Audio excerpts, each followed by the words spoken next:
Faz tempo que o Afeganistão é campo de batalha de potências estrangeiras. Foi assim durante grande parte do século XIX, no chamado Grande Jogo, que foi a turbulenta rivalidade entre os impérios britânico e russo pelo controle da Ásia Central. E não parou por aí.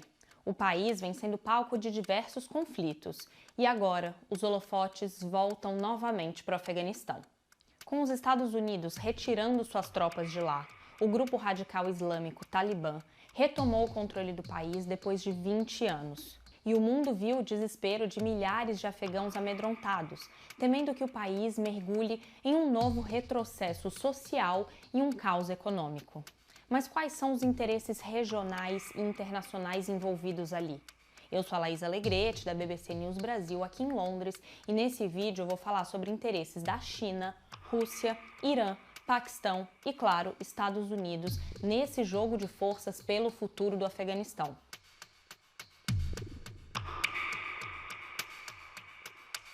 Moscou insiste que seus atuais interesses no Afeganistão se limitam a garantir a segurança das fronteiras de seus aliados na Ásia Central, mas suas intenções finais são menos claras. Apesar de o Kremlin ter declarado o Talibã como terrorista em 2003, a Rússia organizou nos últimos anos rodadas de negociações com o grupo e outras forças de oposição, sem incluir membros do governo afegão. Os então líderes do Afeganistão, agora no exílio, só foram convidados para uma conferência internacional realizada em Moscou em março deste ano, da qual também participaram Estados Unidos, China, Rússia e Paquistão.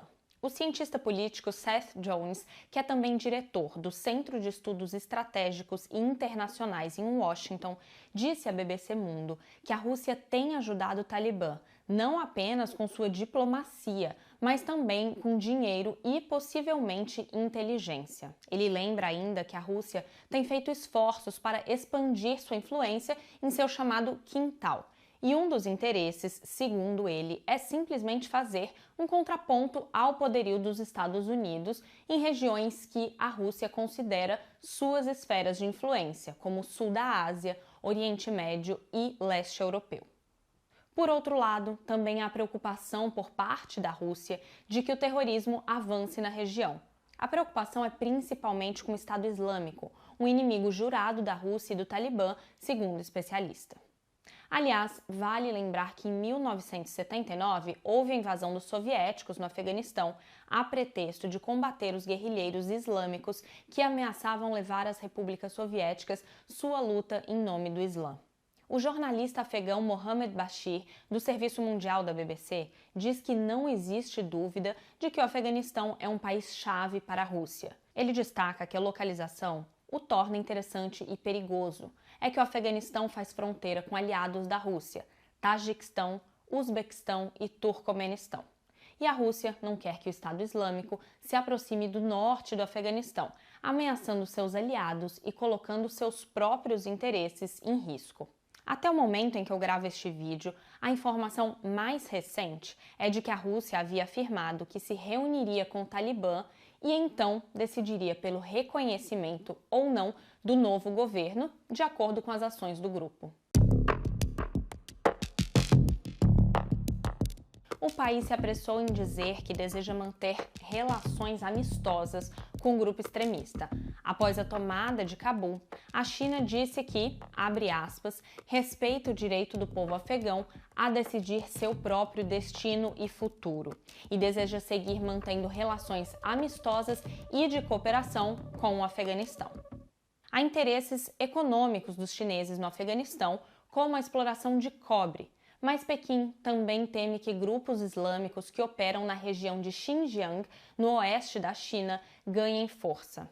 A China, que compartilha uma pequena fronteira com o Afeganistão, teme que, com o Talibã assumindo o controle, grupos islâmicos se fortaleçam e possam cruzar a fronteira, criando ainda mais problemas na província de Xinjiang.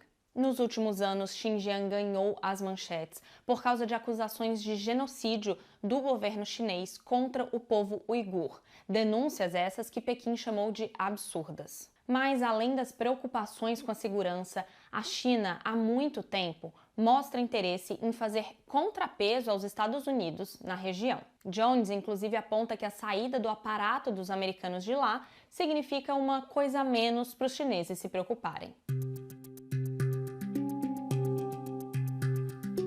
Já os interesses dos Estados Unidos no Afeganistão são variados. Por um lado, Washington sabe que é perigoso deixar o Talibã controlar todo o país, pois isso significaria que o Ocidente pode ter que lidar com um estado de quase 40 milhões de habitantes que poderia servir de santuário para grupos extremistas. E antes, os Estados Unidos também procuraram limitar as aproximações russa, chinesa e iraniana no país. E disseram também, no passado, que tentavam evitar uma catástrofe humanitária na região. Catástrofe que, agora, é cada vez mais evidente e está resumida na marcante imagem em que afegãos invadiram a pista do aeroporto de Cabul em tentativa desesperada de fugir do Talibã. Mesmo depois disso, o presidente dos Estados Unidos, Joe Biden, disse que defende integralmente sua decisão de retirar as tropas dos Estados Unidos do país. Ele defendeu que jamais haveria um bom momento para sair e que os objetivos americanos no país foram cumpridos. Segundo ele, para os Estados Unidos era fundamental impedir que o Afeganistão funcionasse como um estado protetor para a organização fundamentalista Al-Qaeda e capturar seu líder, Osama Bin Laden, considerado o artífice dos ataques de 11 de setembro, lá em 2001, no território americano. Biden disse ainda que o foco de sua gestão está em impedir atos terroristas dentro dos Estados Unidos e que a condição no Afeganistão não faz parte das prioridades de segurança nacional. Só para relembrar, o Talibã foi derrubado por forças americanas, que invadiram o país em 2001 após os ataques da Al-Qaeda nos Estados Unidos. Os americanos alegavam que o Talibã dava apoio e abrigo a Osama Bin Laden, líder da Al-Qaeda e mentor dos ataques às Torres Gêmeas em Nova York. Mas o governo instalado em seguida, reconhecido internacionalmente e com uma nova constituição adotada em 2004, teve muitas dificuldades em estender sua autoridade além de Cabul e forjar uma união nacional, o que ficou ainda mais claro agora.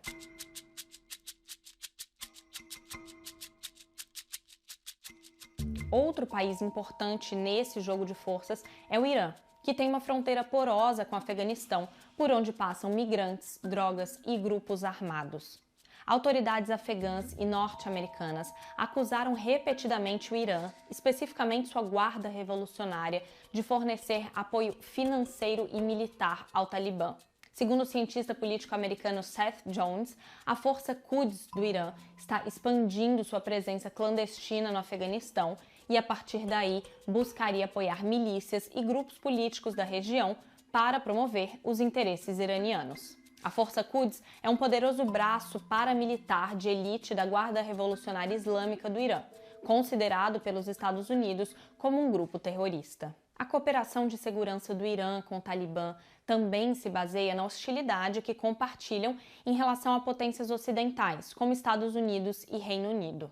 A extensão dos laços do Talibã com o Irã ficou aparente quando um líder do Talibã foi morto em um ataque de drones dos Estados Unidos em maio de 2016, enquanto voltava do Irã para o Paquistão. E no fim de 2018, o Irã reconheceu publicamente pela primeira vez acolher delegações do Talibã e disse que fez isso com conhecimento do governo afegão, além de admitir que as negociações abordaram a resolução dos problemas de segurança no Afeganistão.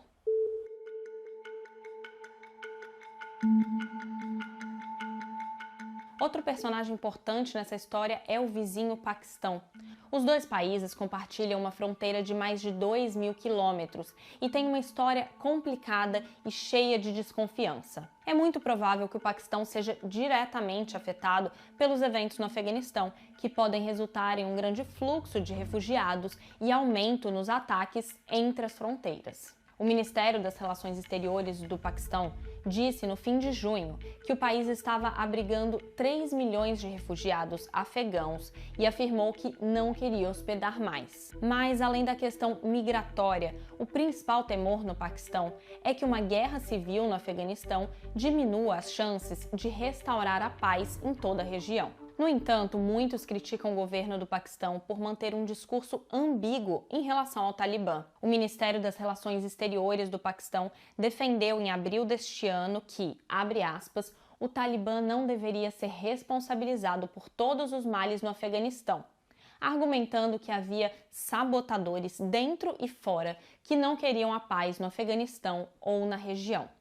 Além disso, o Paquistão negou repetidamente as alegações de que ajudou a moldar o Talibã, mas há poucas dúvidas de que muitos afegãos que inicialmente aderiram ao movimento foram educados nas madraças, que são as escolas religiosas no Paquistão. No passado, o Paquistão também foi um dos únicos 3 países, ao lado da Arábia Saudita e dos Emirados Árabes Unidos, a reconhecer quando o Talibã assumiu o poder. E foi também a última nação a romper relações diplomáticas com o grupo. Bom, enquanto esses 5 países movem suas fichas em relação a um país que está imerso em uma guerra cruel há décadas, o Talibã toma o poder e a população afegã, principalmente as mulheres, continua sofrendo todas as consequências de ter no comando um grupo que segue uma linha extrema da lei islâmica. Aliás, eu gravei outro vídeo que explica as condições para o avanço avassalador do Talibã no Afeganistão.